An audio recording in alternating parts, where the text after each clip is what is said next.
So we're going to go over a bit of an overview of modern web standards, different JavaScript libraries you can use. Actually, I was just having a great conversation with Steve, wherever Steve's over there, about some of these different things like Knockout.js and Ember and Handlebars and all these different frameworks that you have to facilitate creating, two-way bindings and declarations on your client side. We're going to get onto all that. And we're going to actually build out the Geek Quiz front end. So what I'm going to demo today is actually showing you some of the fundamentals of these frameworks, and then we'll get into the more traditional copy and paste a large amount of code and actually explain how that works now that you have a bit of an understanding of it. So for those of you who are doing web development, hopefully you're doing it with HTML5 and hopefully you're doing it with CSS3 because it's the old jazz hands, those two things together creates magic. And it's really true. If you take a look at a lot of the modern applications that are being developed right now, what you can actually achieve by using HTML5 and what you can do with CSS3 is truly amazing.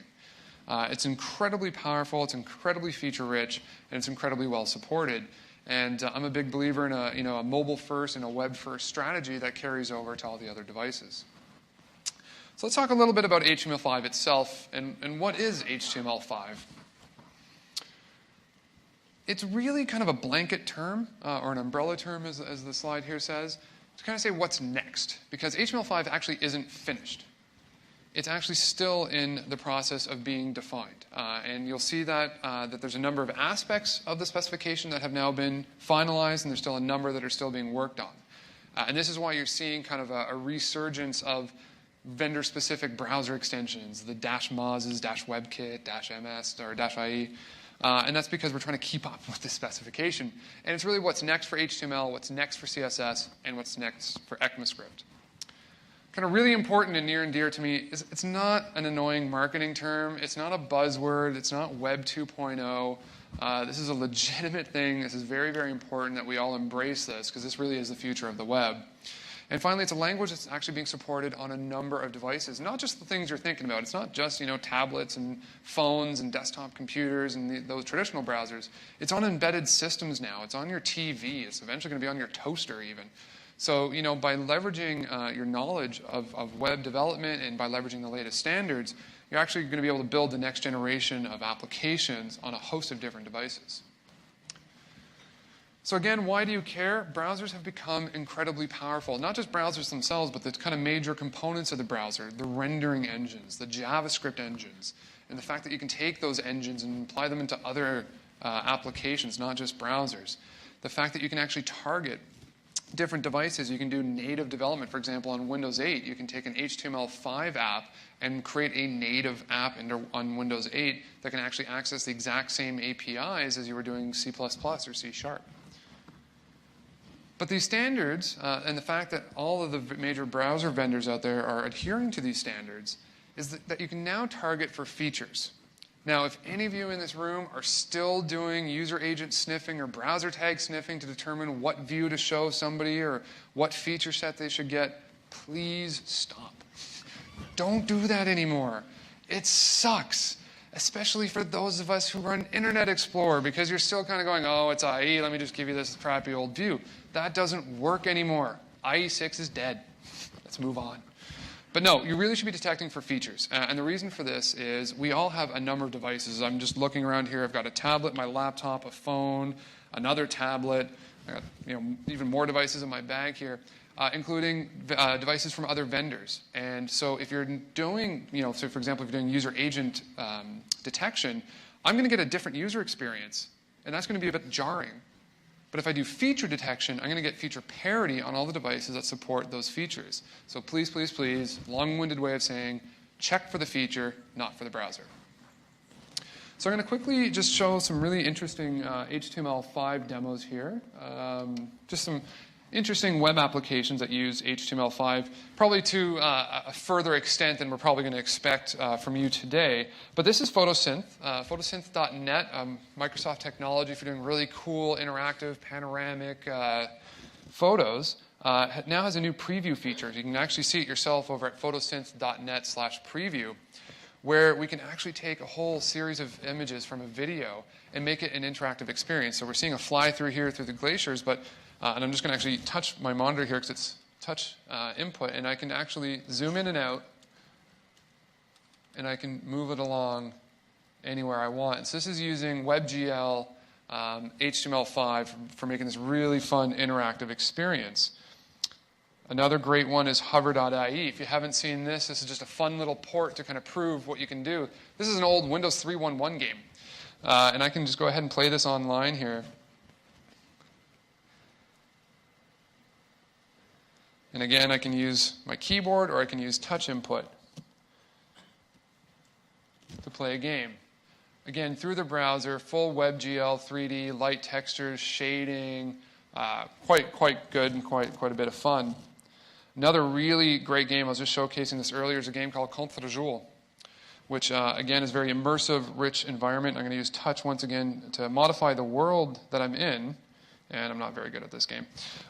But what you're seeing is, again, in the browser, touch, using HTML5, using WebGL, using SVG, using a number of different technologies for a fun, rich experience. But it's not just about building fun games. You can build, obviously, very feature-rich applications, and you're using them today. You're using Outlook.com, or using Gmail, or using Facebook, or using Twitter, or using Trello. You're using any number of these modern applications. And those are all using HTML5, using responsive web design, and using a number of different aspects of the HTML5 specification. What I'm showing you here is actually Project Monaco. This is Visual Studio as an editor in your browser. And because we're doing feature detection, because we're not just checking for user agents, this is actually a screenshot off a MacBook showing that you can use Visual Studio in your browser on your MacBook to do your coding, and you still have your IntelliSense, you still have your autocomplete. So what exactly is HTML5 and how does this all come together? So you got these two kind of standard bodies, you got these two consortiums working together. You have W3C and you have ECMA or ECMA. They're in charge of various aspects of the specification. So W3C kind of takes over all the really web-specific stuff, HTML, CSS, SVG, geolocation. And ECMA works on, well, ECMAScript. So for those of you not familiar with what ECMAScript is, does anybody know what ECMAScript is? It is JavaScript. JavaScript is the implementation of ECMAScript, the specification. So all the cool stuff you're seeing now, the new APIs available to you in JavaScript and through the new JavaScript engines, is through this new ECMAScript 262 specification. Just to give you an idea, this seems fairly simple and small and easy. There's actually another layer on top of this where HTML specifications broken down into about 80 sub-specifications. In fact, there's hundreds of sub-specifications. I could do a whole other slide just listing all those out. Just one of these specifications is over 500 pages. Pretty big. Not light reading. Not expecting you to read it. Obviously not expecting you to know all the APIs available in ECMAScript here. See, these are some of the new APIs as part of the kind of overarching HTML5 specification. So it's a rather large thing. And what I'm getting at here is we often talk about just a few specific parts of HTML5. There's a lot you can do, and there's a lot left that people haven't really explored or leveraged yet. So it's definitely worth kind of spending some time and testing it out and trying it out and seeing what you can build with it. So there's a bunch of tools that we have to kind of help people get going with HTML5 and achieving proper cross-platform, cross-browser compatibility. So one of them is Modern IE. The other one is caniuseit.com and Compatibility Inspector. And I'm going to show you those right now. Let me just jump back over to my demo box here. So this is modern.ie. You can go to it right now. Check it out. What this is going to do is going to give you various tools, articles, tips, resources, virtual machine images, as well as an inspector that you can run against your site to see, is it compatible with what versions of IE? It'll make recommendations as to what you can change to make it better. So it's a really fantastic site and resource to determine whether what you're working on is going to have a great experience across Internet Explorer or not. The other one I was talking about was caniuseit.com. This one's great. This one's really, really targeted at looking at specific aspects of the specification and seeing, does this work on a number of browsers? So, for example, I can just zoom in here, and I can search for WebGL. If I zoom out, it'll tell me what WebGL is all about, and then it'll show me this feature table. And I can look across the current versions of all the different browsers and see which ones support WebGL or not, and which ones have indicated they'll have near future support for it or farther future support for it.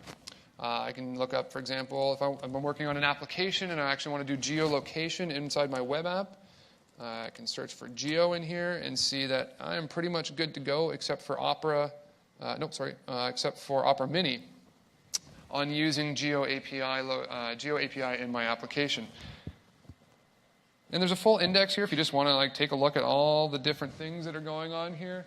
And again, this is just to give you an idea of just how big HTML5 really is. Another really cool little bit of code that you can actually put into your own project is called the compatibility inspector. And what this is going to do, you need to put this script at the top of your project. And what it's going to do is actually look at all the code that's running, look at your DOM, and make determinations as to how compatible it is. And it'll give you this kind of little summary here across the top.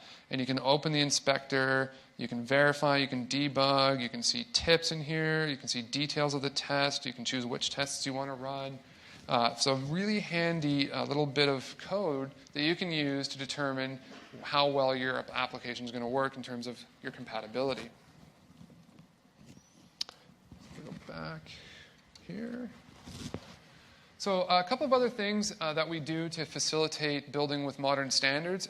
Inside of each HTML5-based template that we produce inside Visual Studio, so you know when you go create a new project, we include the modernizer script and CSS resets, normalize.css. What this does is it helps you achieve backwards compatibility, right? So not all browsers in their previous versions had great support for HTML5. IE was guilty of that in version 8 and below. So what this framework does is basically shims in a lot of the common APIs required by HTML5 applications. And what normalized CSS does is actually alters elements, changes things like paddings and margins and displays and makes them block instead of inline or block inline and so on and so forth. And basically introduces not everything about HTML5, but allows you to get increased backwards compatibility. And this is why a lot of the applications that we're building today, we can say that they support many, many versions prior, both in IE, and Chrome, and Firefox, and more. So it's worth looking at Modernizer and Normalized CSS to see how all that works. A couple of other things new with HTML5 is the introduction of new markup elements. So we're all guilty of this. I still kind of do it. I'm working on getting better. But basically, we put lots of divs. We style those divs. Maybe the div is actually inline. Maybe the div is block. Maybe the div is block inline. We kind of give it semantic meaning by its class name. So we give it a class header. We give it a class nav to indicate that this is my navigation element. And this works. There's technically nothing wrong with this. But what it doesn't do is it doesn't imply any real meaning to your markup. It doesn't imply any real hierarchy to your markup. And it doesn't help anybody who has accessibility requirements. So what HTML5 has done is it introduced a number of new elements. We're just going to talk about two quick ones here, which is like header navigation. So now, instead of putting a div with a class header, you can just actually create a header element or a nav element. There's footer elements, there's aside elements, there's section elements, there's a bunch of new elements. And in fact, you can create any element you want. Basically, any non-known element tag that you put in, so foo or bar, will be treated like it was just like a div, but you can access it as a known element name. And the reason we do this is for a number of reasons. It's to eliminate this generic tagging, where we just sprinkle divs all over the place. The fact that you can actually search an element by its tag name way faster than you can do it by its class name, and this is across all of the major engines out there. So this actually makes the performance of your application faster. So that's a tip you can actually use right now. So rather than looking up an element by its class name, if you give it an actual tag name, an element name, you can actually do your DOM access much quicker. Probably most importantly to me anyways, something I do care about is the accessibility. In our push to make all these modern applications, sometimes we forget about accessibility. Sometimes we forget about people who need to use screen readers or who have problems with fine input motor control. So by introducing these new elements, applications can detect them. They can kind of understand the generic markup of your application or the semantic meaning of your application and facilitate these users who actually make up a good number of users of your application and make their experience better. So simply changing the elements that you use doesn't change how it's rendered, but will change the future use of your application and the future of accessibility applications that are going to still to be developed. And this is all because we're standardizing these tags now. So you're going to see more of these introduced. If you go check out the HTML5 specification or any of these tools that I've talked about, you can actually see a full list of those, especially over on caniuse.com. So next we're going to talk about JavaScript libraries. And we could do an entire day on JavaScript libraries. I'm sure if I polled the audience right here, I can probably get about a dozen different JavaScript libraries that people use. But the most popular one would definitely, at least in my opinion, and I think the stats prove it, is jQuery. So just by show of hands and +1s online to the folks online, who uses jQuery today in their web app? Okay, so you don't need to tell me to tell you just how popular jQuery actually is. The numbers speak for themselves. So why is jQuery so popular? Why am I such a big fan of jQuery? It's ridiculously easy to use. The syntax is easy. The documentation is fantastic. There's loads of plugins to make it even easier where I don't have to write the code myself. Really, actually, in about 5 minutes, you can actually get the fundamentals of jQuery kind of locked in terms of how the CSS selector works, how using the wrapping an element in a $ function call converts it to a jQuery object, and then from there I got a whole host of really cool helper methods I can use. So ridiculously easy to learn, loads of plugins, extends the features, introduces really easy document object model manipulation, animation routines, easy iterators, mapping, and so on and so forth. At its core, as I mentioned, is its powerful DOM selector. That's really what jQuery set out to solve early on in the first versions, was the ability to access, manipulate, and model your DOM very, very easily. It's actually quite lightweight, and both in terms of file size. When it's minified, it's quite small. It doesn't take up a whole lot of bandwidth transferring that back and forth, especially if you use a CDN. So for example, Microsoft's such a big fan of jQuery, we host current and previous versions of the jQuery script on our content distribution network, and you're welcome to use that in your own applications and leverage our distributed worldwide network to alleviate that. But also it's lightweight in terms of performance overhead. So anytime you're taking a framework and you're putting another framework on top of that framework, so in this case we're putting jQuery on top of JavaScript, you're going to have a bit of a performance hit. But at least in my experience, and especially with the most recent versions of jQuery, it's really nominal. Those of you who've been using jQuery for a long time, there are caveats to that. You can definitely fall yourself into some pitfalls and definitely have some performance problems, but that's actually the code you're writing. You can easily fix those. Common pitfalls there being over-selection of the same element, or converting it to a jQuery object, or too large of a jQuery selector that you're adding in. Was there any questions? I think I heard somebody, maybe just a call. Okay, great. And the community support. The community support for jQuery is unbelievable. Just take a look at all these different things. We've got the forums, we've got meetups, we've got community-produced plugins, we've got the API documentation, and we've also got jQuery UI. Anybody here use jQuery UI? Yeah, not quite as popular as jQuery itself. jQuery UI is a framework that sits on top of jQuery. This introduces a host of widgets and controls like date picker, slider, tabs. Also introduces different effects or different actions such as draggable, droppable, sortable. But also introduces a theming framework. Really quite good themes. So there's a lot of base themes that you can use, and then you can extend those out. So as I mentioned, jQuery at its fundamental, it's about finding something and doing something. It's very functional in the sense that the return type of helper methods is the element or elements that it was working on, so you can chain all your commands together. At its core, it's all about manipulating that DOM, doing your updates, retrieving, moving elements around, changing hierarchy, and so on and so forth. And really about working with events so that you can actually wire up a very interactive application quite easily.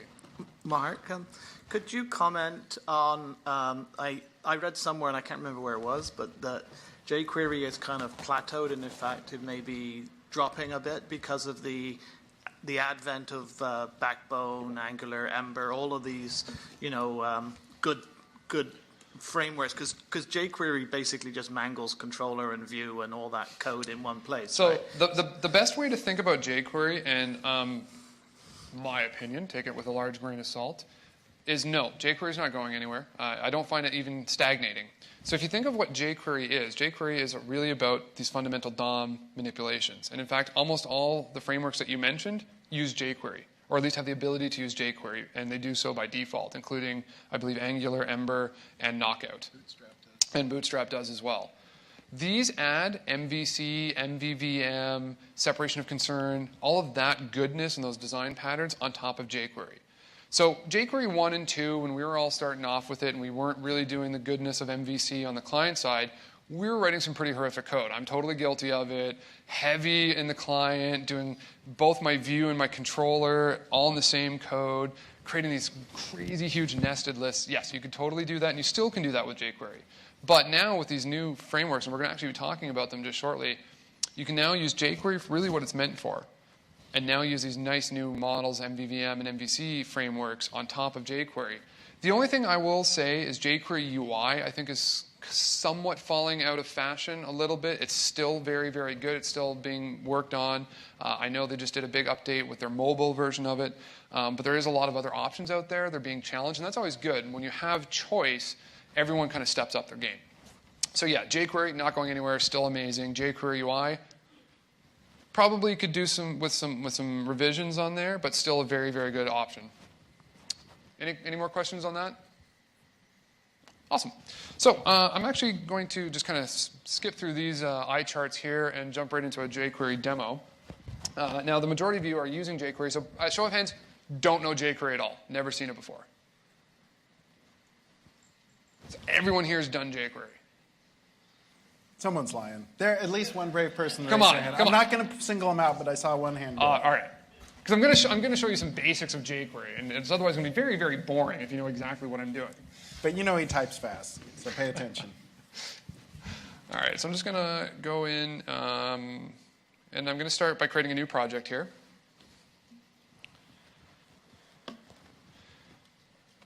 Come on. All right, and I'm going to choose MVC. And what I'm going to use NuGet, that John's been talking about so much, to bring jQuery into this project. So we're starting net new. We're not using any of the scaffolds or templates of the existing one. Actually, I'm lying. I totally should have chosen blank. So I'm going to go File, New, Project, create another new project, and this time I'm going to choose Empty. There we go, because I'm a genius this morning. All right, so I'm going to bring up my Package Manager console here, and I'm simply going to go Install Package jQuery. And what this is going to do is actually going to go pull down the NuGet package. Oh, for those of you who can't see, I should probably zoom in. Install package jQuery. So it's going to bring down jQuery. It's going to create the scripts folder for me over in my Solution Explorer here. And inside of, not the magnifier, but inside of my scripts folder, we're going to see that we got jQuery, we got the minified version of jQuery, we've got the function mapping, and we've got full-on IntelliSense, which makes it nice and easy.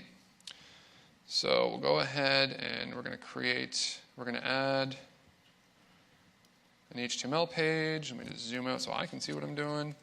Call it index. And all we have to do is just grab this jQuery file, drop it into our head, and we can start coding. So what I'm going to show you is just some really easy document object updates and doing some styling. So Go up the font a bit. move up the font. There. Oh, no, not that way. Let's do it this way. Nope. This way. There we go. Jeez. All right, so we'll add a header, jQuery demo, and we're going to add some divs. Let's add some 3 divs, and each div will have a paragraph, and each paragraph will have some lorem ipsum text. And now, let's start styling this, except we're not going to do it the way we would probably do it by actually hard-coding the styles into the elements. We're going to use jQuery to do that. So first thing is I'm going to create a style block up here, and I'm going to create a title class. And we'll give it a color. And this is kind of interesting here. Notice that I'm in an HTML file, but Visual Studio knows that I'm actually now defining CSS. It brings me all that IntelliSense and autocomplete for CSS. So I'll just make it blue, and I'll give it a larger font size. And I'll do the same thing. I'm going to create a container class for those divs. Let's set a margin. Again, full autocomplete. You can see here it explains how to do margins, whether you want to do top right, bottom left, or top bottom, left, right. So we'll just go ahead and create some margins, add some padding here as well, and give it a border. And again, you're seeing all the autocomplete. It knows all the different type of border types that you can do. And we'll make that one, I don't know, that color, which I think is orange. Speaking of accessibility, I'm mildly colorblind, which is why I care about things like accessibility. Okay, so I could just go into my H1 and I could give it the title class, but I want to do this through code. So I'm going to go down here and I'm going to create a script block. And I'm going to introduce you to a couple concepts of jQuery. So as I mentioned, the $ function is kind of the global jQuery function. This converts your either your selector, which is using CSS selectors, or the element into a jQuery element. So I'm going to say, in this case, I'm going to select the document.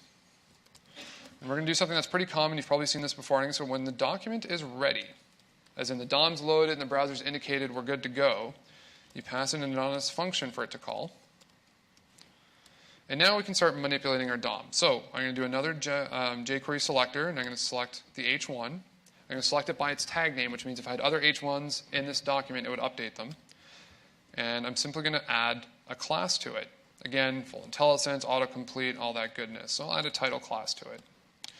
And I'll do the same thing for the divs. I'll select my divs, I'm going to add a class, and I'll add the container class to them. So now if I run this, we're going to see that we have, not the prettiest website out there, I'm not going to lie, but at least, the step in the right direction. So let's do a little bit more. So as I mentioned, methods return the elements they worked on, which means we can chain them together. So for example, I can now go, my div selector, then I go .add class, and then I can go dot, and for example, I can attach an event to it, in this case, the click event. So you can either manually attach your events by using attach event, detach event, add event handler, all this stuff, or you can use the built-in helper methods that jQuery provides, which to me is a lot easier. So the documentation tells me it expects a function handler that takes in an event object.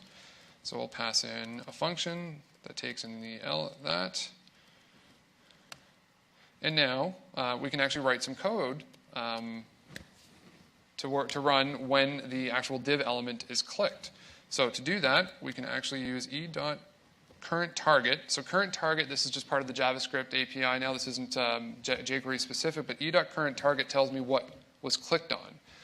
Because what you'll notice is I'm working on an array of divs. I have 3 divs on this page. So I need to know which div I just clicked on. So e.currentTarget gives me that. And if I take that element and again wrap it in a jQuery call, I now have a jQuery object to work on. And I can do stuff like call .append. And now I can append some HTML to that element. So I'll do that by doing this. I'm going to say attach a paragraph that says clicked.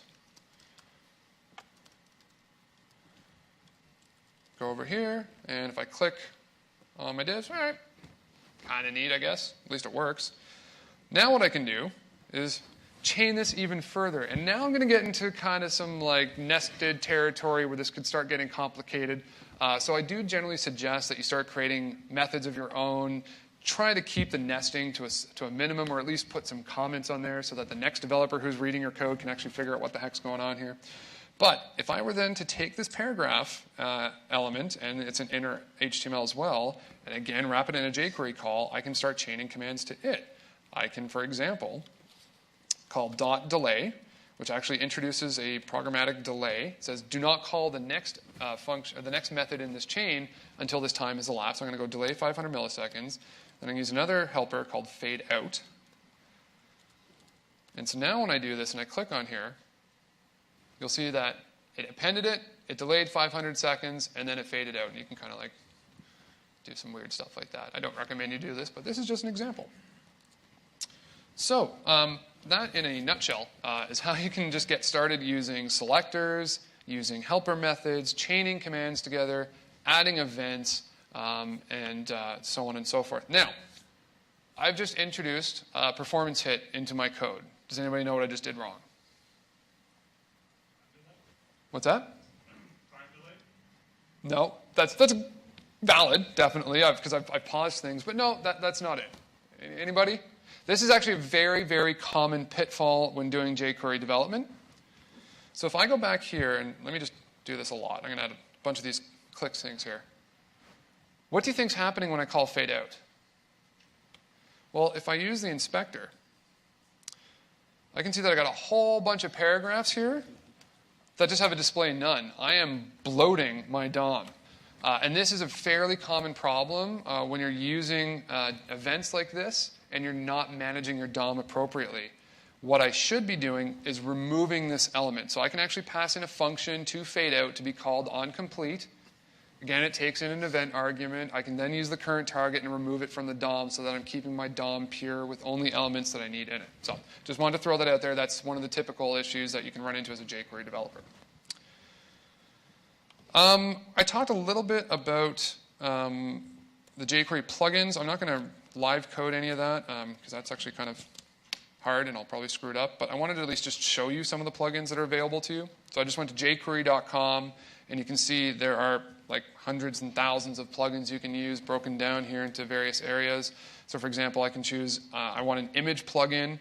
I want a nice one. So they've got one that uses Bootstrap. So I'm going to just go ahead and click on that. So that brings me to the plugin page. I can try it out to see if I like it. Yeah, well, it's pretty nice. Okay, great. I like it. I'm going to use it. So I'll go back here and I'll download it and I'll include it into my project and I'll read the documentation to figure out how it works. And it's just that simple. So it really makes it easier to kind of introduce features into your application without you having to code them. So we talked a little bit about jQuery UI as well, which introduces interactions and widgets into your project. It's still being actively worked on. It's still quite good. There are other options, but I'll show you if you want to use jQuery UI, how to do that. Again, using the NuGet package manager. So we'll install package, jQuery UI. I always get this one, helpers. There we go.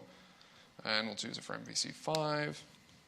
So what that's going to do is it's going to resolve the dependency. So it verified that, yep, I got the dependency on jQuery greater than 1.7. And it's going to bring in all these other dependencies as well and set things up for me. So jQuery UI, to include it in your project, if you're starting with an existing project, you have to include two things. One would be, obviously, the JavaScript.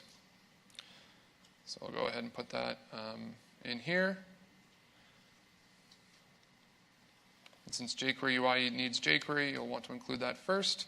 And the second thing we need to do, we now have a content folder that contains a themes folder. For those of you who don't have perfect vision, there you go.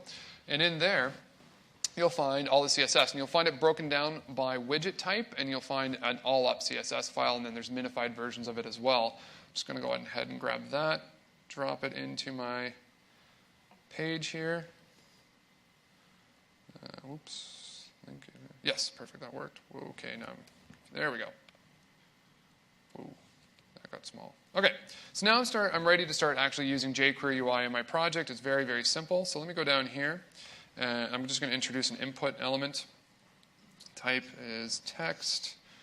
Name is cal for calendar. And again, I'll write some jQuery code here. So we'll select it by its ID. So we're using CSS selector syntax where we know that the hashtag is the ID selector. So we'll go hashtag cal. So we now have our text box. And again, I haven't even compiled yet, so I'm not sure if this is going to work. But can I call? No, I can't call date picker. I'm going to compile now and see if that does it.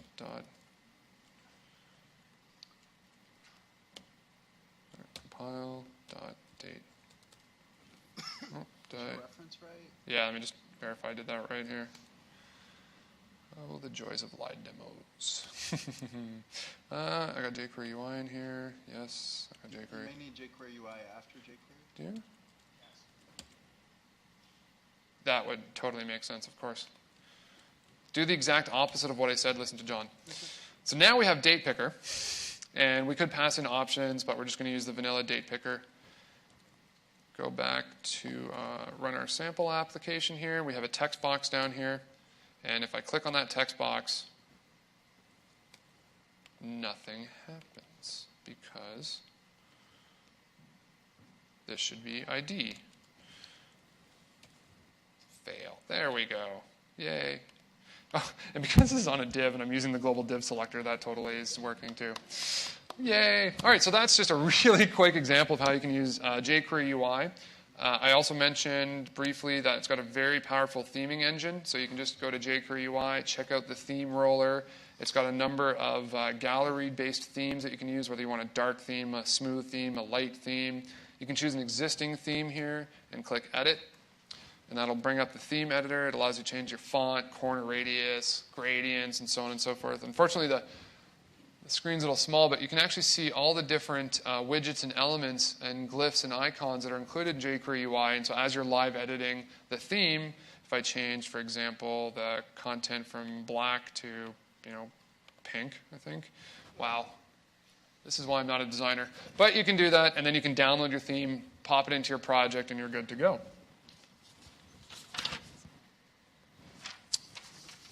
Okay, so that in a nutshell is jQuery. So by the sounds of it, I probably haven't taught you anything you didn't already know, since everyone here seems to use jQuery, so that's great. Are there any questions around jQuery or anything I've shown, or any just general questions, concerns, comments, online or in person? Perfect. No, get on with it. We're hungry. When's lunch? Fantastic. Next up, I want to talk about single-page applications, which is a bit of a misnomer. It doesn't mean your application can only ever have one page. What it really means is the way that that page interacts with your application. Okay? So in the traditional model, web applications up until fairly recently kind of did this. You made a request to /products. That responded with some HTML. That HTML contained references to CSS, to images, to JavaScript. That resulted in more requests back to your server. Your web server would send those back to your client. Then we started optimizing all this by minifying and caching and bundling and using content distribution networks to make this traditional model faster. Then if I wanted to do an update, I clicked on a product 6, would do that all over again, resend the entire page down, recompile it all, generate the output. And this works. I mean, there's nothing actually wrong with this, and you can build some pretty performant sites doing it this way. One of the key reasons to think about doing single-page application, or at least these very rich interactive pages, is for a number of reasons. Performance-wise, it's very, very good, but also just the time to glass, or how quickly you can update the UI, changes the user's perception of your application. So using single-page request style, again, you make a request for the whole page, send back HTML, CSS, images, and JavaScript. And in that JavaScript, it's probably going to be more code that knows how to request back to your server to pull down just small snippets of data and update the page itself. And this goes back to you were asking about jQuery and Knockout and MVC and all this. There's a number of frameworks to facilitate this. So now what happens is when you make a request to get product 6, you're making that request probably with Ajax, right? Now you're going to send back some JSON or XML or whatever data format you choose. And your client code is going to consume that data and update your UI as appropriate. So this builds out, this is just the fundamentals of building out these modern single-page style applications. So what are some of the frameworks you can use to facilitate this? You can do it purely with jQuery or any other basic framework for DOM. You can make the Ajax call. You can handle the onSuccess. You can take the success and parse the data from JSON into a JavaScript object. And there you can call a function that updates your UI. And you can couple it all together like that, as we've all probably done, and it will work. It's not going to be ideal. It's not going to be easy to read. It's not going to be easy to get other developers to work on. So we do recommend that, if nothing else, roll your own or use somebody else's. Start thinking about these kind of frameworks that add binding, that add separation of concern, that add design patterns like MVC or MVVM to your client code. I think over the years, we've all learned that we need to add this to our server code. By show of hands, please tell me we're doing this in our server code. Oh, really? Okay, step back. How many of us are actually using these types of models, MVC, MVVM, in our web applications now? Okay, making me feel a little better. For the rest of you who didn't raise your hands, please do. Okay, I won't get into that. But one important thing to point out when you're saying MVC pattern, again, this isn't web forms versus MVC. There's web forms MVP project. There's a lot of different patterns you can use in web forms, that separation of concerns and all that, right? Very high quality code. So it's more about the pattern focus. Right? Yeah, exactly. It's really about the pattern, and this same pattern exists whether you're building native applications for Windows 8 or Windows Phone or iOS or Android. This is just a fundamental programming pattern. It has nothing to do necessarily with web or with .NET. Okay, I'll get off my soapbox. Back to Knockout.js. So Knockout.js is one of these frameworks that can sit on top of jQuery, and it adds some really, really good stuff, such as declarative binding. So it's a little hard to see. Let me see if I can... That totally didn't work. Oh, right. I'm not sure how to zoom on this thing. Or do that. Yeah, I wonder if I can... Nope. No. Mark? Yep. I was just going to suggest, on those tight printing, I've been looking at your PowerPoint deck. along the way. Okay. They are available in the WebCamp kit. Yes, exactly. Exactly. Thank you very much. So that URL that you see is floating around, you can actually download this right now and follow along. Those of you online, you can do this as well. So in a nutshell, really what this is doing is it adds the data bind attribute to elements and allows you to decoratively declare how you want to bind what attributes or options of that element to what in your model. There we go. Put that plus sign. Oh, but then when you touch it, it's all over. Yeah, I'm just here, then you can go. probably use the mouse here. Yeah. Okay, so here we're seeing we have a select element. So we're using data-bind, and we're saying bind the options from tickets, choose the options caption to choose, the options text is name, and the value is chosen ticket. On the button, we're data binding. We're saying if it's enabled, call chosen ticket, and click, we reset the ticket. I'm not going to get really into this. The key thing here to take away from this is that Knockout.js kind of extends the JavaScript API and extends jQuery to add declarative binding, to manage automatic UI freshness. So it's a two-way binding, so it looks at your model. When the value in your model changes, it updates the elements. Or when the value in your elements changes, it updates your model, and it does this through dependency tracking. And it also includes a theming or a templating engine. So you can kind of template out how you want that model to be rendered, and it'll take care of that for you. So this is how, with probably the least amount of code, you can build a very interactive, two-way binding application. Now, there's actually a ton of different frameworks for this. And I can't really recommend which one's best for you to use.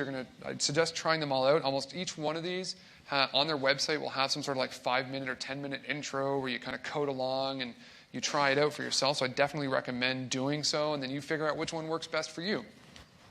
Angular.js works a little bit differently. It uses custom tagging attribute and a very powerful directives syntax.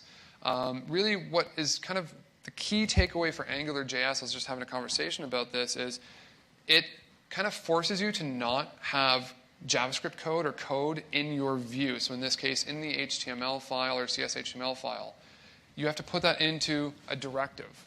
And then you bind actions that happen through the two-way binding to these directives. So now you've done a separation of concern, you've declared your binding in the view, and you've declared your actions in the directive, and you can test those independently.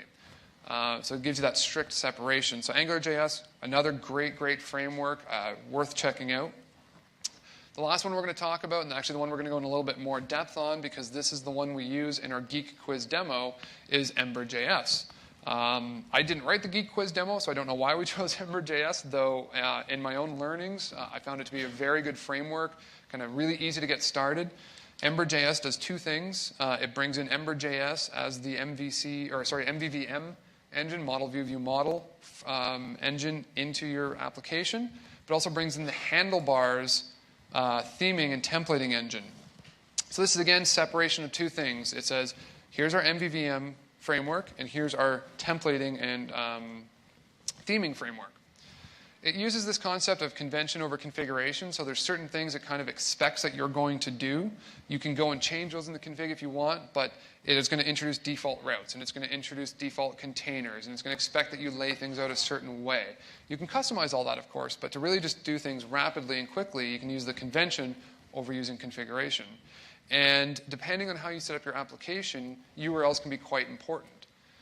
So we can actually use what we call hashbang or hashtag URLs, where everything after the hash doesn't involve a new request from the browser, but allows you to track navigation back and forth and do deep linking and all this great stuff. So what I'm going to do is actually, let me just stop here for a second. Who here has used any one of these frameworks that I just talked about? Okay, a few. Which ones? Ember, Angular? Angular, Knockout. Okay. So what I'm going to do now is just kind of do a highlight of a really simple single-page application using Ember.js. And then I'm going to move into showing you all the code in the Geek Quiz and kind of explaining how it works, rather than trying to live code the whole entire Geek Quiz UI, which I would just not be able to do. So again, everything, at least for me, starts in the Package Manager console here, and I'm going to install package Ember. Sorry, it's probably really annoying. Okay, so we're good. Am I back? There. Whoa. Hey.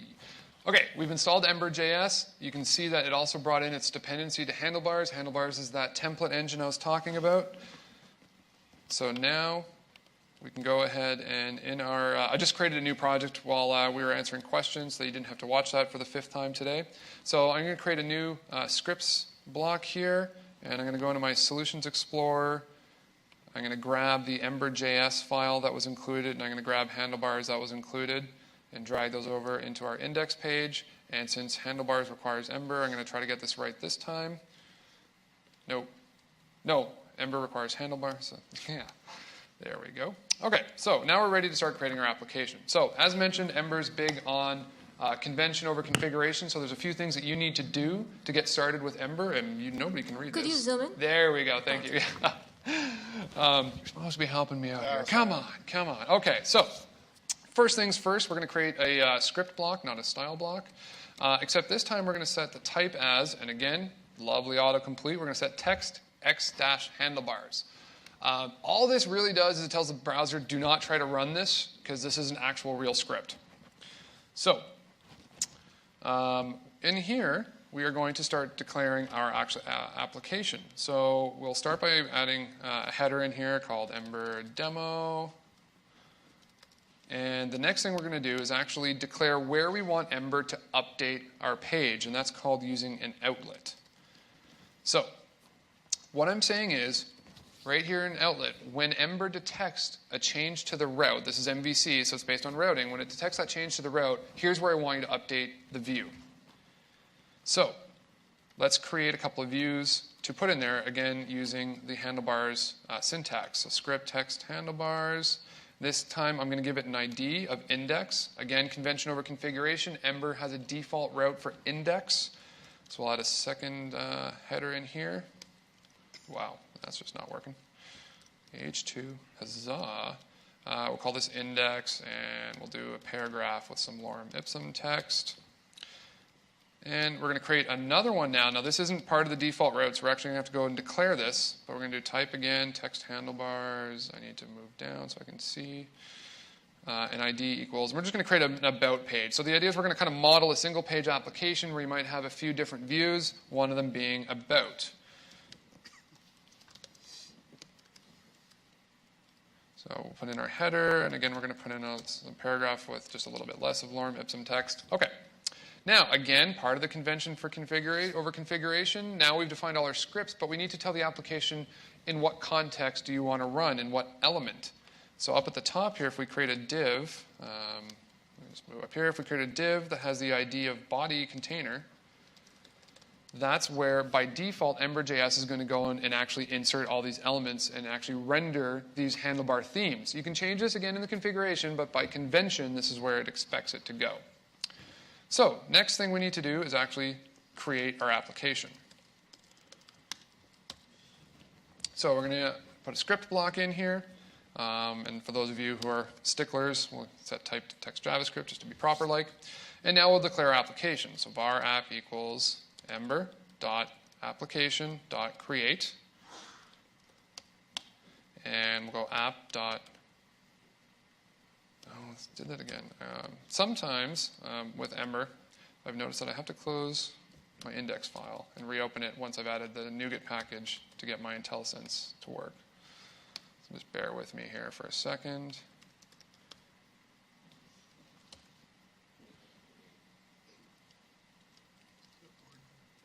My script order again? Why don't I? Can't see you're zoomed out. Yep, wow. I'm all kinds of not getting script right today. Fantastic. So now we go app.router.map. So this is just syntax you kind of need to learn for creating your routers or your routes, and expects an. So I didn't see because you were zoomed out. What was the thing actually that you needed to change? Was it Ember first, then handlebars. Okay, right. Yeah, awesome. So we're gonna very, very simply do this dot. Sorry, was there a question? No, okay, sorry. This dot resource, and then you'll see the options here. You pass in the name for your resource, your options, and a callback. So you can specify a callback when that resource becomes active, but we're just very, very simply going to create our about resource. That's it. We've now defined an application that is got two routes, index and about, and it's got two templates. We have an index template and an about template, and we have an outlet where when the route changes, we're going to render those templates. If I zoom out and zoom in here, we're going to render those templates into outlet. So if I run this,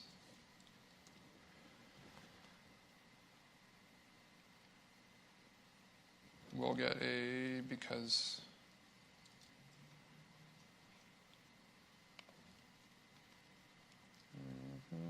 let me think about this for a second and look at my notes. I think the order may have been right. I think, yeah. Yep. Do not listen to me, folks. Just don't. No, I'm kidding. Okay. So we have, we can see that we have our Ember demo H1 here. That was part of our root template. Then we have our index view that was actually rendered in that outlet. But what we don't have is the ability to move between our index view and our about view. So the way we can do that, I mean, actually I can force it. I can use the URL here and go index hashtag, you can't see this, /about, and we can see that Ember has actually updated the page to view to my about view. But if I want to do that programmatically, like I properly should, I can create a navigation element, and in that navigation element, I can use a couple of nice helpers that are included in this framework. Always with the zoom in. So I've created a nav element, and I'm going to use hash, which is a syntax for calling a helper method. I'm going to go link to index. I'm going to call index, and then you need to close that by going close link to, and I need to spell it properly. Index, you have a quote at the There we go. And now I'm going to do the same for about. So this helper method will actually declare the URLs appropriately and the links needed, if I zoom out here, for index and about. And you'll notice now when I click on index, the view changes, and when I click on about, the view changes, but the page wasn't refreshed, right? So now I could go off and start doing some really funky stuff. I can make some AJAX calls. I can get my model back. I can do declarative binding and have a whole functional application very, very easily, very, very quickly using Embers and Handlebar. So that's just a really high level, obviously very simplified version of it. But I wanted to show this to you so you can kind of understand the next bit, which is the full-fledged Geek Quiz demo, and get kind of an understanding of how that actually works. How are we doing for time? I feel like I'm running late. Yeah, a little bit. Okay, 5 more minutes? 5 more minutes. I just want to show you really, really quick the Geek Quiz application. So let me zoom in here, and then we'll let you get to lunch. So again, you've got your body container. This is where the application is going to run. We have our index template that's got sections and divs. This is all just bootstrap stuff where we have a container and a row. And this is where things get interesting. What I didn't show you in my demo, my live coding demo, was binding. So we have a div here, and it's got a class. Oh, no, sorry, let me go down a little more. We have a div here, and we're using the bind attribute syntax to bind to the class attribute. We're saying give it the CSS attribute class always, but when our model, our question model, has the property answered set to true, also apply the flip CSS class. And we have this down here as well. This is another div. This is the front div.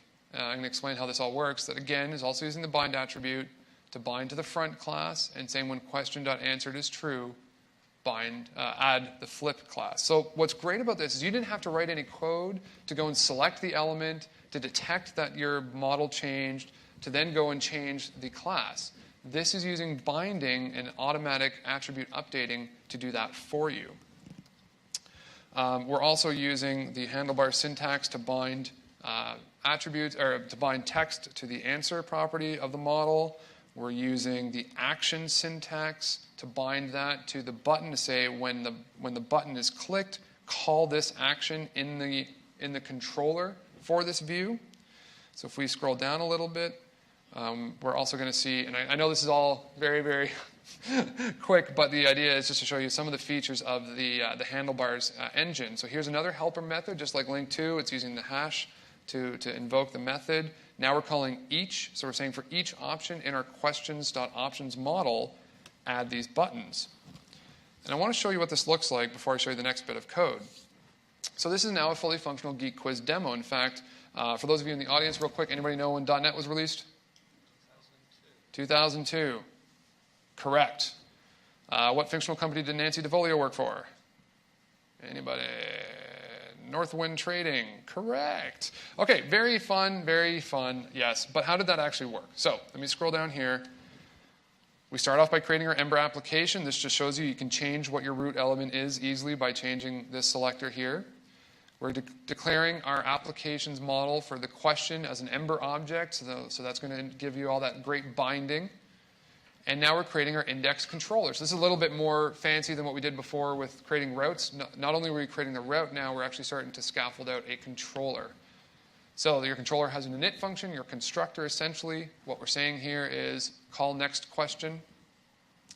What that will do is it will create a question. It'll use jQuery to make a JSON request to our web API to get the next question, and we'll set that using the setProperties method. And if it fails, we just set the question title to, oops, that didn't work. Send answer was that action that we were talking about. We used the bind attribute to bind an action to a function in our controller here to say, here's my question, here's the option that was selected. We use jQuery to disable the button. We use jQuery to post to our web API, posting the question ID and what option was selected. And then we use our controller to look at what was sent back and say, was it answered and was it correct? So you might be wondering, how did we get this cool little animation? Well, this is all using CSS3. It's using perspective, and it's using transform, and it's using CSS3 animations. Now, I'm running a little late, and it's actually a quite complicated thing to show and involves a lot of different CSS. So suffice it to say, we have two divs. And the front div is currently visible on this plane, and the back div is actually rotated to a perspective like this, so you can't see it. And when the flip CSS class is applied to the front div, it actually uses perspective and rotate to rotate to 179.5 degrees. Then this one becomes visible and rotates this way. Really, really cool. You can download this and check it out. Just to save time, I'm not going to show you that right now. Any quick questions on that before I kind of try to blow through the rest of my slides so we can get you hungry folks some lunch? No. Okay, perfect. Any questions online? Great, perfect. So in summary, we went over a couple of these modern web standards overview, kind of give you a feel for how the different consortiums are working together on the different specifications. We talked about how to build some of these single-page applications using different frameworks, and we found that really wonderful website, todomvc.com, to help you decide which framework to use. We can't tell you which is the right one for you. You really should try them out and find the right fit for you. And we built out very quickly the Geek Quiz front end. We used Ember as a local client-side MVC framework. We used Handlebars for building out these templates and for binding attributes to our models. We used jQuery for posting and for retrieving our JSON using our web API. So we've basically now taken everything we've been talking about this morning, and we have a fully functional application.